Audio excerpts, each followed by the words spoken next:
Hi everyone, welcome to my channel. So this month is Dysautonomia Awareness Month. Dysautonomia in brief is an umbrella term of conditions which are affected by dysfunction in the autonomic nervous system. Your autonomic nervous system is responsible for so many different things that you don't think about, like your breathing, your blood pressure, heart rate and your digestion, things like that. The form of dysautonomia I have is called vasovagal syncope. It's also known as neurocardiogenic syncope, and basically it causes me to faint due to a drop in blood pressure and heart rate, and is caused by an external trigger. Some people with it will have like one trigger, and it would, like a classic example is someone who will only faint if they see blood. Some people have more than one, so some people will have to manage it for the rest of their lives, like myself. And it fluctuates. I have a few bad days and some days are okay. My triggers, upright posture. So if I'm waiting in a long queue and I'm standing, what's happening is my blood pressure is dropping because my blood vessels dilate easily, because I also have something called hypermobility spectrum disorder, HSD for short, which I was diagnosed with in July this year.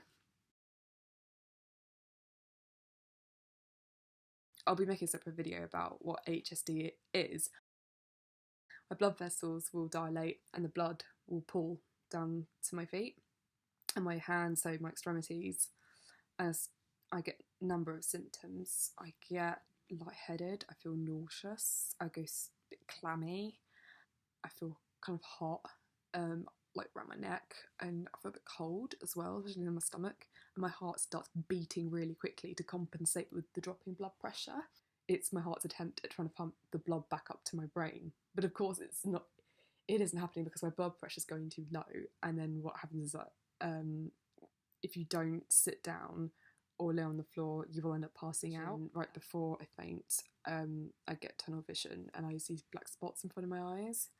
Sometimes postural changes can do it. If I've been sitting for a long time and then get up, I've had where I've got out of bed and as soon as I stood up, I've just seen black. Other things that can set it off are dehydration, hot environment, especially in like stuffy environments. So we're like in shops, I'm always more prone to fainting. It's so annoying. Having my time of the month, when I went to Valencia earlier this year, I ended up fainting when we landed, and it was really annoying because I wanted to get out my seat and lie down and raise my legs, which would encourage the blood to flow back to my brain, and I couldn't, because very strictly you cannot, you've got to remain seated.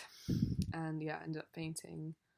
I came around pretty quickly and I didn't feel great afterwards, but I went to my hotel and had a rest and had some food, so I started to feel a bit better.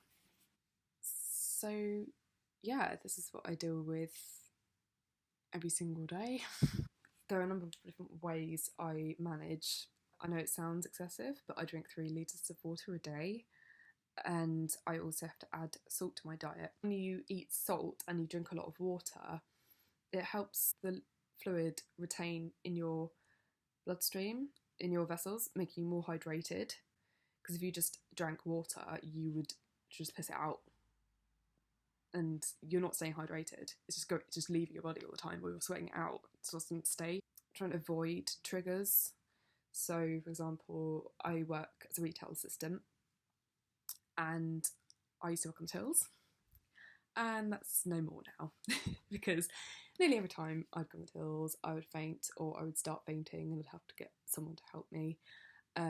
So, if I can avoid being in an upright position for some amount of time, then I do. It's as simple as that. Sometimes it is a bit unavoidable, like you might be on a packed train, you might be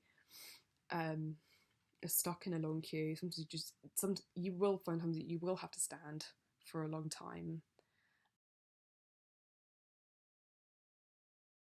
I try to wiggle my toes to try and keep the blood flowing as much as it can. Sometimes that's not enough, so I have to squeeze my legs and my fists to try and squeeze the blood up. Something else that helps me is, say if I'm in a cafe, and I know this is this is quite I guess this could be seen as quite a rude thing to do, but I will lean on the counter. I find leaning helps because you're not completely up, right? You're leaning, so you're still standing, but you're leaning on something. So I don't know, if you ever feel like you're gonna faint, if you lean on somebody or a table or a counter or anything, just just take advantage of that that's next to you.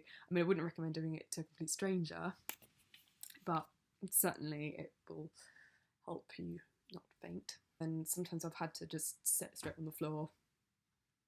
I've literally had where I've been queuing in the chemist and I felt it coming on, and I can even feel my legs going at that point, and I've just had to get straight onto the floor and get my water out. And yeah, I used to worry about drawing attention to myself by doing that, but what's worse, sitting down in the middle of a queue having a drink of water, or blacking out and causing a disruption to everybody in their day and very embarrassing and risk of hurting yourself. It's not worth it. Sometimes when I'm having like a bad day, so like when it fluctuates, when it's just bad and I just don't feel good during the day, I wear flight socks. It's really good at helping constrict the blood vessels. They don't always work, and I don't wear them every single day. It's something I save for like bad days. I started wearing them on flights as well, so it's a lot easier to get through the flight, and I'm a lot less likely to pass out. So yeah, that's my video explaining vasovagal syncope, a bit how I treat it, and yeah, thank you, bye.